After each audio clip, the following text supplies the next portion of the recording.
Print Mahadev. ഇന്നിപ്പോൾ ഇത് നോക്കൂ, കേരളവും കേന്ദ്രവും സാമ്പത്തിക കാര്യങ്ങളിൽ രണ്ട് ധ്രുവങ്ങളിൽ നിൽക്കുന്നു എന്നതടക്കമുള്ള വിമർശനങ്ങൾ വലിയ തോതിൽ ഈ ബജറ്റുകൾക്കൊക്കെ ശേഷം ഉയർന്ന ഇടത്താണ് 3 കേന്ദ്രമന്ത്രിമാർ വന്ന് വാനോളം പുകഴ്ത്തുന്നത്. നിതിൻ ഗഡ്കരി വലിയ വലിയ പദ്ധതികൾ, കോടിക്കണക്കിന് രൂപയുടെ പദ്ധതികൾ കേരളത്തിൽ പ്രഖ്യാപിച്ചിട്ടുണ്ട്. കേരളം വികസനത്തിന്റെ കവാടമാണ്. കേരളത്തിലെ വിമാനത്താവളം അടക്കം കൊച്ചി മെട്രോ അടക്കമുള്ള പദ്ധതികൾ മാതൃകയാണ് എന്നതടക്കം പറഞ്ഞു പോവുകയാണ്. അപ്പോൾ കേരളത്തിന്റെ വികസനത്തെ കേന്ദ്ര സർക്കാർ വലിയ പ്രതീക്ഷയോടെയാണ് നോക്കിക്കാണുന്നത്, അല്ലേ? അങ്ങ് തുടക്കത്തിൽ സൂചിപ്പിച്ചതുപോലെ തന്നെ അങ്ങ് പറഞ്ഞല്ലോ, ഈ കേന്ദ്രവും കേരളവും തമ്മിൽ 2 ധ്രുവങ്ങളിലാണെന്നുള്ളത്. 2 ധ്രുവങ്ങളിലാവുന്നത് കേരളത്തിൻ്റെ കടമെടുപ്പും കേരളത്തിൻ്റെ കെടുകാര്യസ്ഥവുമായി ബന്ധപ്പെട്ട കാര്യങ്ങളിലാണ്. രാജ്യത്തിൻ്റെ വികസനവുമായി ബന്ധപ്പെട്ട് BJP കൃത്യമായിട്ടൊരു പോളിസിയുണ്ട്. നോക്കൂ, നമുക്കറിയാമല്ലോ, ഈ രാജ്യം ഇപ്പോൾ ഒരു സുവർണ്ണ കാലഘട്ടത്തിൽ, സാമ്പത്തിക മേഖലയിൽ ഒരു സുവർണ്ണ കാലഘട്ടത്തിലൂടെയാണ് രാജ്യം മുന്നോട്ട് പോകുന്നത്. ലോകത്തിലെ 5ാമത്തെ സാമ്പത്തിക ശക്തിയായിട്ട് രാജ്യം മാറിക്കഴിഞ്ഞു.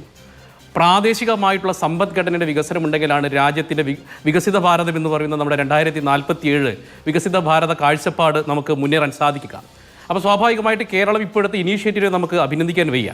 ഇതിനകത്ത് 2 കാര്യങ്ങളാണുള്ളൂ. ഒന്ന്, പ്രത്യയശാസ്ത്രപരമായിട്ടുള്ള ഈ കമ്മ്യൂണിസ്റ്റ് മൂലധനത്തിൽ നിന്ന്, അല്ലെ മാർക്സിസ്റ്റ് മൂലധനത്തിൽ നിന്ന് കോർപ്പറേറ്റ് മൂലധനത്തിലേക്ക് പോകുന്നത് സത്യസന്ധമാകണമെങ്കിൽ മാത്രമാണ് ഈ കേരളത്തിൽ വികസനം സാധ്യമാവുകയുള്ളൂ.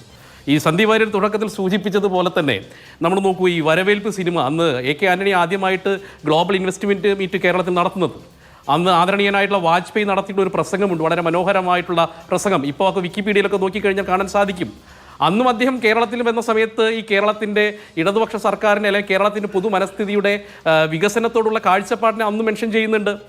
അന്ന് മെൻഷൻ ചെയ്യുന്ന സമയത്ത് തന്നെ അന്ന് പ്രതിപക്ഷ നേതാവായിരുന്ന VS അച്യുതാനന്ദൻ അന്ന് അവിടെ വന്ന് ആ ഗ്ലോബൽ മീറ്റിനകത്ത് നടത്തിയിട്ടുള്ള പ്രസംഗം നിങ്ങളൊന്ന് പരിശോധിക്കണം. ഇപ്പോഴത്തെ സംസ്ഥാന സെക്രട്ടറിയേക്കാൾ ധാർഷ്ട്യത്തിലായിരുന്നു അന്ന് ഗ്ലോബൽ ഇൻവെസ്റ്റ്മെൻറ്റ് മീറ്റിനകത്ത് വന്നിട്ട് അദ്ദേഹം നടത്തിയിട്ടുള്ള പ്രസംഗം. അപ്പോൾ നോക്കൂ, പ്രത്യയശാസ്ത്രപരമായിട്ടുള്ള ചില കടുംപിടുത്തങ്ങളാണ് ഈ കേരളത്തിൻ്റെ വികസനത്തെ മുരടിപ്പിച്ചെന്നുള്ള വസ്തുത നമ്മൾ മനസ്സിലാക്കണം. 2 മുന്നണികൾ 2 പ്രത്യയശാസ്ത്രപരമായ കാഴ്ചപ്പാടിലേക്ക് പോകുമ്പോൾ കേരളത്തിൻ്റെ വികസനമാണ് ഇത്രയും കാലഘട്ടമായിട്ട് മുരടിച്ചിട്ടുള്ളത്. ഇപ്പോഴും പറയുന്നത് കേരളം വലിയ രീതിയിലുള്ള ഇൻഡെക്സ് സൂചികയിൽ മുന്നോട്ട് പോയി എന്നുള്ളതാണ്. നമ്മൾ സത്യസന്ധമായി ഇവർ പറയുന്നൊരു വാക്കുണ്ട്, കേരളം നിക്ഷേപ സൗഹൃദ സംസ്ഥാനമായി ആയിട്ടുള്ളൂ. ഇപ്പോൾ നോക്കൂ, കേരളത്തിൻ്റെ അതേ സമയത്ത് തന്നെ ഗ്ലോബൽ ഇൻവെസ്റ്റ്മെൻറ്റ് മീറ്റ് നടത്തിയിട്ടുള്ള സംസ്ഥാനമാണ് ഗുജറാത്ത് അവരുടെ പ്രോഗ്രാം കൃത്യമായിട്ട് തുടങ്ങി. ഇപ്പോൾ 2024 10ാമത് വൈബ്രൻറ്റ് ഗുജറാത്ത് പ്രോഗ്രാം നടന്നു. അവിടെ 14 ദിവസം കൊണ്ട് അവിടുത്തെ മൂലധന നിക്ഷേപമായി വന്നത് 24.2 ലക്ഷം കോടി രൂപയാണ്. നമ്മൾ മനസ്സിലാക്കണം. ഇപ്പോൾ ഇന്ന് എല്ലാ പത്രങ്ങളിലും നമ്മുടെ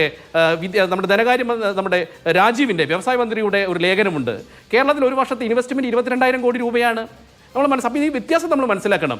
അതുപോലെ തന്നെ നമ്മളെക്കാൾ പിറകിലായിരുന്നു മഹാരാഷ്ട്ര ഇന്ന് മൂലധന നിക്ഷേപത്തിലും വ്യാവസായികമായ വളർച്ചയിൽ ഇന്ന് രാജ്യത്തിന് നമ്പർ 1 ആയി മാറുന്നു. ഇപ്പോൾ വിദേശ നിക്ഷേപത്തിൽ നമ്പർ 1 ആരെന്ന് ചോദിച്ചു കഴിഞ്ഞാൽ മഹാരാഷ്ട്രയാണ്. 2ാം സ്ഥാനത്ത് നമ്മുടെ തൊട്ടടുത്ത് കിടക്കുന്ന കർണാടകയാണ്. സൗത്ത് ഇന്ത്യൻ സംസ്ഥാനമായ തെലുങ്കാനയുണ്ട്. അപ്പോൾ കേരളത്തിൻ്റെ ഈ 2 മുന്നണികളുടെ നയമാണ് കേരളത്തിൻ്റെ പ്രശ്നം. അപ്പോൾ സ്വാഭാവികമായിട്ട് വികസനത്തോട് ചേർന്ന് നിൽക്കുക എന്നുള്ളത് തന്നെയാണ് BJPയുടെയും കേന്ദ്ര സർക്കാരിൻ്റെയും നയം. അതുകൊണ്ടാണ് ഇന്ന് നോക്കൂ, 3 ലക്ഷം കോടി, കേരളത്തിനൊന്നും തരുന്നില്ല എന്നാണല്ലോ പറയുന്നത്. ഇന്ന് 3 ലക്ഷം കോടി രൂപയുടെ വികസന പദ്ധതികൾക്കാണ് ഇന്ന് ആദരണീയനായിട്ടുള്ള ഗഡ്കരിജി പ്രഖ്യാപിച്ചിട്ടുള്ളത്. അപ്പോൾ അതുകൊണ്ട് തന്നെ രാജ്യവികസനവുമായി ബന്ധപ്പെട്ടുള്ള കേരളത്തിൻ്റെ നിലപാടാണ് മാറുന്നത്. ആ മാറ്റം അവർ ഉൾക്കൊണ്ടു എന്നുള്ളതാണ് സംസ്ഥാന സർക്കാർ ഞങ്ങൾ കരുതുന്നത്. പിണറായി വിജയനും വ്യവസായ മന്ത്രിക്കും ഒക്കെ മനസ്സിലായി, രാജ്യവികസനത്തിൽ നയപരമായ പോളിസി ചേഞ്ച് ഞങ്ങൾ വിധേയമായില്ലെങ്കിൽ ഈ കേരളത്തിലെ ജനങ്ങൾക്ക് കേരളത്തിൽ ജീവിക്കാൻ പറ്റാത്ത സാധ്യതയുണ്ടാകും. നമ്മുടെ യുവജനങ്ങൾ, വിദ്യാർത്ഥികൾ വിദേശ രാജ്യങ്ങളിലേക്ക്. ജയൻ ചൗധരി ഇവിടെ വന്നിട്ട് കേന്ദ്ര നൈപുണ്യ വികസന മന്ത്രി കേരളത്തിൽ നിക്ഷേപിക്കൂ എന്ന് ആവശ്യപ്പെടുകയാണ്. പീയൂഷ് ഗോയൽ പറഞ്ഞ മറ്റൊരു വാക്ക് എന്ന് പറയുന്നത് രാജ്യത്തിന്റെ വികസനത്തിനൊപ്പം പോവുക എന്നുള്ളത് മാത്രമാണ് ചെയ്യാൻ കഴിയുന്നത് എന്നുള്ളതൊക്കെയാണ്. അപ്പോൾ മുൻ പ്രധാനമന്ത്രി വന്നപ്പോഴും രാജ്യത്തിന്റെ വികസനത്തിനൊപ്പം പോകാതെ മാറി നിൽക്കാൻ കഴിയുന്ന സാഹചര്യം ഉണ്ടായിരുന്നല്ലോ. അപ്പോൾ ആ രീതിയിൽ കേരളത്തിൽ കൃത്യമായ ഒരു എഫോർട്ട് എടുക്കുന്നുണ്ട് എന്നുള്ള ഒരു കാഴ്ചപ്പാട് പ്രതിപക്ഷത്തിനും കേന്ദ്ര സർക്കാരിനും ഒക്കെ ഉണ്ടായിട്ടുണ്ട് എന്നുള്ളത് വളരെ പോസിറ്റീവായി കാണേണ്ട കാര്യമാണ് എന്ന് തോന്നുന്നു.